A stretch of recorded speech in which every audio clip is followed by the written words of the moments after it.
घोटकी की तहसील खानपुर महर के करीब भूसे से भरे ट्रैक्टर ट्रॉली में आग लग गई। ड्राइवर ने होशियारी का मुजाहरा करते हुए ट्रैक्टर ट्रॉली नहर में गिरा दी, जिससे आग ज्यादा नहीं फैल सकी। वाकई में कोई जानी नुकसान नहीं हुआ।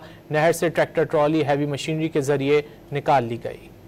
घोटकी की तहसील खानपुर महर के करीब भूसे से भरे ट्रैक्टर ट्रॉली में आग लग गई। ड्राइवर ने होशियारी का मुजाहरा करते हुए ट्रैक्टर ट्रॉली नहर में गिरा दी, जिससे आग ज्यादा नहीं फैल सकी। वाकई में कोई जानी नुकसान नहीं हुआ। नहर से ट्रैक्टर ट्रॉली हैवी मशीनरी के जरिए निकाल ली गई। घोटकी की तहसील खानपुर महर के करीब भूसे से भरे ट्रैक्टर ट्रॉली में आग लग गई।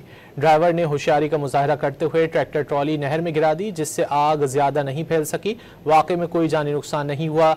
नहर से ट्रैक्टर ट्रॉली हैवी मशीनरी के जरिए निकाल ली गई। घोटकी की तहसील खानपुर महर के करीब भूसे से भरे ट्रैक्टर ट्रॉली में आग लग गई।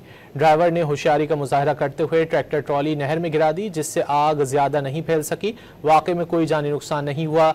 नहर से ट्रैक्टर ट्रॉली हैवी मशीनरी के जरिए निकाल ली गई।